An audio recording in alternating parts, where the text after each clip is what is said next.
శ్రీమాత్రే నమ. ద్రాం దత్తాత్రేయ నమ. శ్రీ గురుభ్యో నమ. కొన్ని ముఖ్యమైన ప్రయాణాలు చేసినప్పుడు కొన్ని నక్షత్రాలను చూసుకోవడం అవసరం.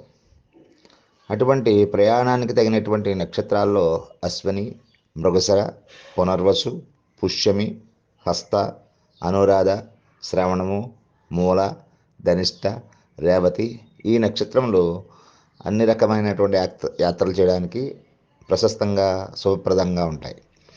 ఇక కృత్తిక, భరణి, ఆశ్లేష, విశాఖ, పుబ్బ, పూర్వాషాఢ, పూర్వభాద్ర, ఆరుద్ర ఈ నక్షత్రం ప్రయాణం అంత ప్రశస్తం కాదని చెప్పాలి. ఎంచేతంటే ఈ నక్షత్రాలు ప్రశస్తం కాదు కాబట్టి ఈ యొక్క ఉన్నటువంటి నక్షత్రాలు ఉన్నటువంటి దినాల్ని వదిలిపెట్టి ప్రయాణం చేయడం మంచిది. ఈ ప్రయాణ విషయ యోగంలో ఒక నక్షత్రంలో 4వ పాదం ఉత్తమం అవుతూ ఉంటుంది, ద్వితీయ పాదం మధ్యంగా ఉంటుంది, ప్రథమ పాదం అధమై ఉంటుంది. కాబట్టి ఈ యొక్క ప్రయాణం చేయకూడనటువంటి నక్షత్రాల్లో ప్రయాణం చేయకపోవడం మంచిది.